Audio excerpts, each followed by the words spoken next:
জামাতের রাজনীতি ধান্দাবাজি ও ভাওতাবাজির উপর নির্ভরশীল বলে মন্তব্য করেছেন বিএনপির কেন্দ্রীয় নির্বাহী কমিটির স্বেচ্ছাসেবক বিষয়ক সম্পাদক মি শরফত আলী সপু। সোমবার দুপুর 12টার দিকে মুন্সিগঞ্জের সিরাজদি খান উপজেলার ইমামগঞ্জ বাজারে উপজেলা তাঁতিদল আয়োজিত বিএনপি ঘোষিত ৩১ দফা রাষ্ট্রকাঠামো সংস্কার বিষয়ক কর্মশালা শেষে সাংবাদিকদের এক প্রশ্নের জবাবে তিনি এ মন্তব্য করেন। বিস্তারিত দেখুন খাদিজা আক্তারের প্রতিবেদনে।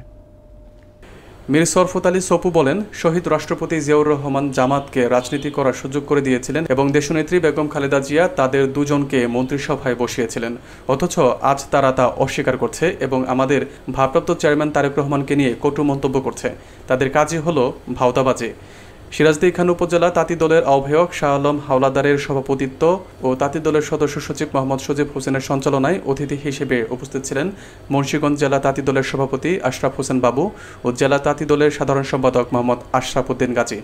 অনুষ্ঠানে আরও উপস্থিত ছিলেন মুন্সিগঞ্জ জেলা বিএনপির আহ্বায়ক সদস্য আওলাদ হোসেন উজ্জ্বল ও জসিম মোল্লা, সিরাজদি খান উপজেলা বিএনপির সাবেক সাধারণ সম্পাদক জসিম উদ্দিন খান খোকন, শ্রীনগর উপজেলা মহিলা দলের সদস্য সচিব কামরুন নাহার চৌধুরী অনু, জেলা যুব দলের যুগ্ম আহ্বায়ক প্রিন্স নাদিম, জেলা নারী ও শিশু অধিকার ফোরামের সাংগঠনিক সম্পাদক মাহমুদ হাসান ফাহাদ, উপজেলা বিএনপির সভাপতি সাফফাত হোসেন রকি সহ বিএনপি ও অঙ্গ সংগঠনের নেতাকর্মীরা।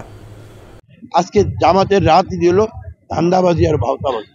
কারণ তো একটা কথা আপনাকে বুঝতে হবে, শহীদ রাষ্ট্রপতি জিয়া রহমান জামাতের রাজনীতি করার সুযোগ করে দিয়েছিল।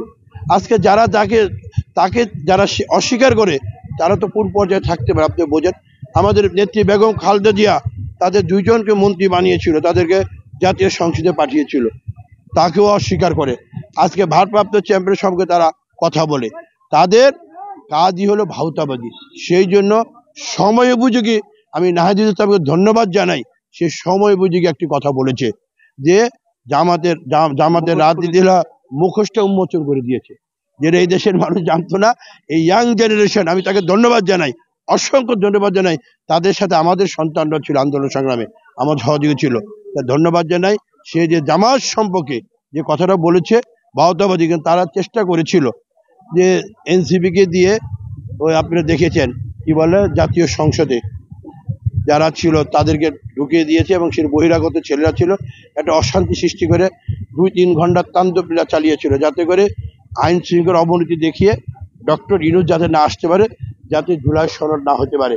জামাত চেয়েছিল গোলা বাড়িতে মাছ শিকার করার জন্য, যাতে করে নির্বাচনটা পিছিয়ে যায়, কিন্তু তাদের সেই আশা পূরণ হয়নি। এই যে কথা আছে, রাখে আল্লাহ মারেকে, উপরাল একজন আছে। যতই ষড়যন্ত্র করবেন, ষড়যন্ত্র করে লাভ হবে না।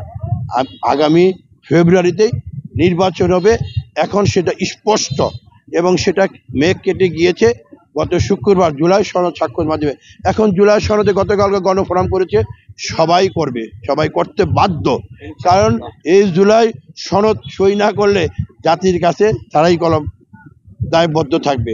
সেই জন্য আমি বলবো, জামাত সবসময় ভণ্ডামি আর ভাওতাবাজি রাজনীতি করে আসে।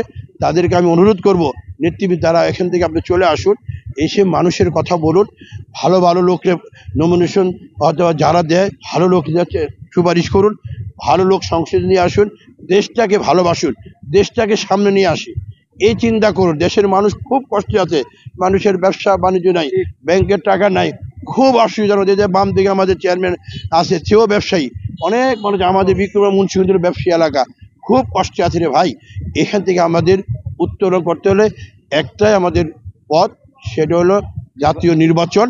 আর জাতীয় নির্বাচনের পাশাপাশি শুধু জাতীয় নির্বাচন হলে হবে না, ভালো লোক সংসদে আসতে হবে, ভালো লোক এলাকায় থাকতে হবে। কারণ 28 লক্ষ কোটি টাকা গেল শেখ পরিবাররা এবং দেশটাকে দেউলিয়া করে দিয়েছে। যদি ভালো লোক না আসে তাহলে যে লাভ সেই ক্ষতি। সেই জন্য আমি আপনাদের মাধ্যমে সবার কাছে অনুরোধ করব, আমরা দেশটাকে গড়ব, দেশটাকে সামনের দিকে নিয়ে যাব, এটাই হোক আমাদের অঙ্গীকার। শহীদ জি অমর হোক, খালেদা জিন্দাবাদ, আমাদের ভারপ্রাপ্ত চেয়ারম্যান জনাব তারেক রহমান জিন্দাবাদ, জিন্দাবাদ।